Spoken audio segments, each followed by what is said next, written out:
Welcome back to another episode of 40 Facts about the 40k universe. Today we're going to be talking about everybody's favorite, the Tau. So much love is shown to these guys, so I'm going to do a 40 Facts video just for all that love. Let's get into 40 Facts about the Tau. The Tau and the Imperium were able to fight off the High Fleet Gorgon, a splinter fleet of the much larger High Fleet Behemoth, in the year 903 of the 41st millennium. The biggest threat to the Tau is the Orc race that controls many parts of the Eastern Fringe, and let's not forget about the Tyranid High Fleet that entered through the Eastern Fringe as well. While Tau are more peaceful than other races, they also have an ominous tone. They eradicate any race that does not fit into their plan for the greater good. The Tau have created re-education camps to deal with individuals that resist assimilation. The Tau sterilize any individual who fails to be re-educated into the doctrines of the greater good. A bonding knife is carried by the leader of the Firecast warrior team.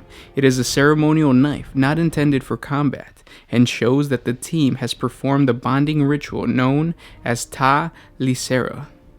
Tau utilize a wide range of battlesuits in battle.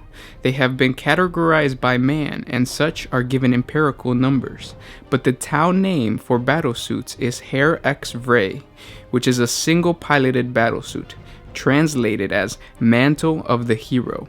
The Imperium has shortened this down to call it XV. Tau battlesuits can only be piloted by Firecast Tau, and they must go through a series of advanced training called the Trial by Fire to get the privilege of piloting a battlesuit. The coding method that is used to identify the Tau battlesuits is as followed. XV stands for battlesuit. The next number is the mass size of the battlesuit. The secondary number represents the purpose of the battlesuit. And finally, some rare suits that are utilized for a variety of purposes are designed with a third number. If we take a look at the secondary number in the battlesuit's name, we can dictate what purpose it's for. If it is a 1, it is a theoretical prototype. If it is a 2, it is a field testable prototype. 3 is a battlesuit that is not mass produced but has been assigned a pilot. 4 means that it is a suit used for command and control purposes. 5 is a suit outfitted with Tau stealth technology. 6 is an airspace battlesuit. 7 is for a suit designed for facilitate infiltration. 8 is a fire support battlesuit. And finally 9 is for a frontline assault battlesuit. An example battlesuit using this code is the XV-88, a single piloted heavy fire support suit. Chazot, Viorla, Chauvaz, Kais Montri, also known as Commander Farsight, is a leader of a group of Tau that rebelled against the Tau Empire and the greater good ideology. Commander Farsight recaptures much of the lost territories for the Tau Empire. However, the famed commander defies orders to return, instead establishing a string of fortified planets known as the Farsight Enclaves that are independent of the control of the Tau Ethereals. It is forbidden to mention the fallen hero of Commander Farsight or even illustrate his image. Farsight wields the alien artifact sword called the Dawnblade. It is so sharp it can cut through rock and leaves a glittering arc of destruction as it is swung. The Dawnblade was found by the commander on the dead world of Arthas Moloch. He used it to defend himself from a bloodthirster demon. The blade was created by a pre-imperial Xenos race unknown to anyone.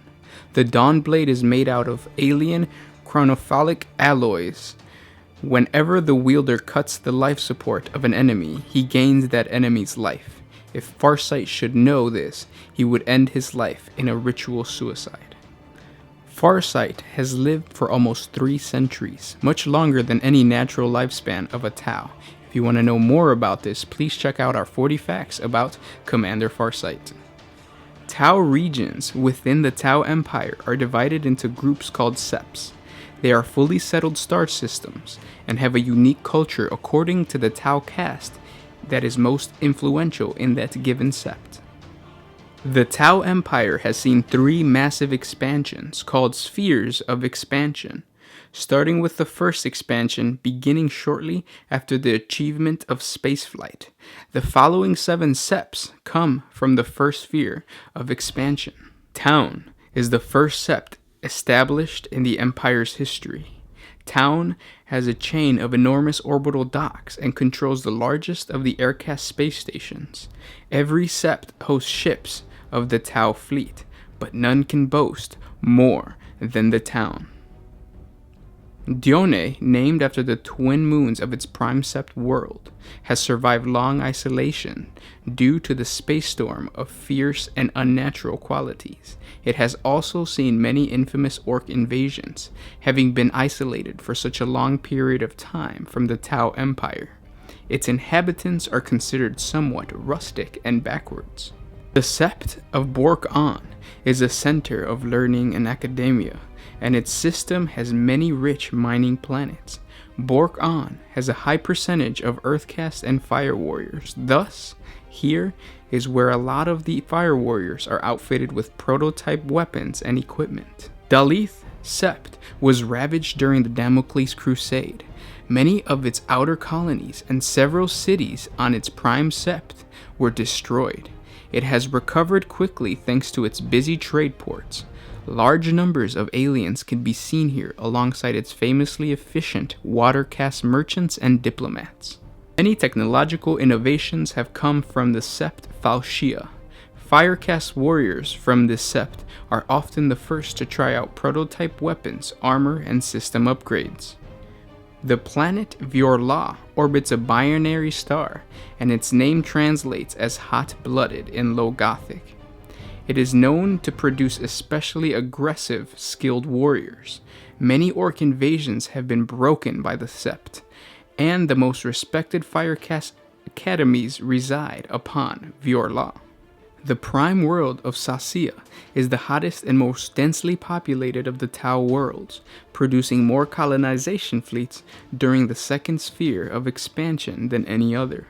Warriors of Sacia are regarded as particularly honorable.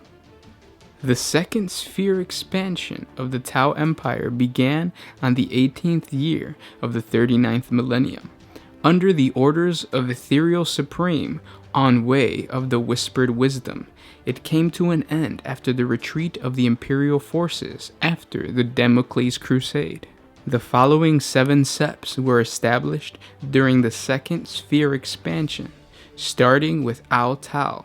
Al Tau is a beautiful sept where only honored heroes can retire.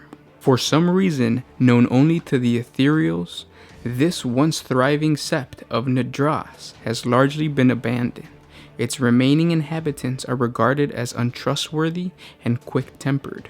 Situated near the Perdus Rift, the sept of Kelshan has suffered many invasions and is less trusting of aliens than any other Tau sept. The Kelshan fleet and Firecast forces are only recently back to full strength after their clash with the High Fleet Gorgon. Tau from this sept have grown mistrustful and unfriendly, and sometimes openly hostile to alien races. A densely populated sept known as Alzire, with many moons orbiting its prime world, most of which are mined for the valuable ore, which is used to construct battlesuits. This sept is known for its poetry and artwork. Its citizens are considered intellectuals and are well respected for their creativeness by other Tau. The Earth caste is dominant on this sept. A frontier sept.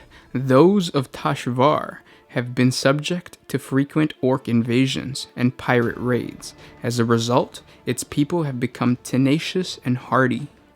Known as the World Between Spheres, the sept of Vash-Ya was settled near the end of the second sphere expansion, as it took a longer period for the Earthcast machines to make the air breathable. Major aircast fleets and many defense platforms are docked around the sept. Tolku is known for its many large ethereal temples, as well as the Alien Institute, where many alien ambassadors are brought to be instructed in the way of the Tau culture and society before being assimilated back into their respective homeworlds. The third sphere expansion was begun by the Tau Empire on the 977th year of the 41st millennium, on the word of the ethereal supreme Aun-Va. The Firecast commander, Shadow Sun, was placed in command of the expansion and has secured at least 2 new seps for the Tau Empire to date, a total of 3 seps, and this expansion continues to this day. The Kiss Mien is the first of a handful of new seps. It is one of many worlds previously claimed by the Imperium. Those human inhabitants who swore fealty to the greater good have been removed deeper into the Tau Empire to assure their safety and their proper assimilation into the Empire. The colonists of this sept seem to be associated with luck. The Tau occupying the prime world of the sept of Phyreos wrestled it from the grips of an orc warlord, and cleansing the star system has proven quite costly. The sept, whose air and earthcast pioneers are recognized for a tenacious refusal to accept defeat, tempered by a stoic acceptance of the price that all must pay in the furtherance of the greater good. Gateway to the Dover system and site of the famous Tau victory led by both Commander Shadow Sun and Aun-Va Mug Alash Bey is well on its way to being established as a full-fledged sept. It is called Mugulath Bay. Aun El Bashkil is suspected by the Imperium to be the head researcher / philosopher of the Tau forces in the Jericho Reach. Aun El is currently thought to be located in the Beldark Academy on the planet Tus Malor. Aun-Wi Kolden is a social engineering advisor for the Tau forces in the Jericho Reach. He has a personal armored anti-grav unit with a life support system, possibly due to his poor health, and is currently thought to be located in the orbital installation Ikphenia. And those were 40 ways I could butcher Tau names. I hope you guys enjoyed these 40 facts about the Tau. We're going to continue with more Tau lore, so please like, comment, and share this video so it tells us that you guys want more lore information. Thank you guys so much for supporting the channel. It's growing because of you guys. For all you guys painting, continue painting and doing a great job. We're going to be continuing to put out more Warhammer 40k lore videos. Thank you so much. This was Gersh1 with One Mind Syndicate, signing out.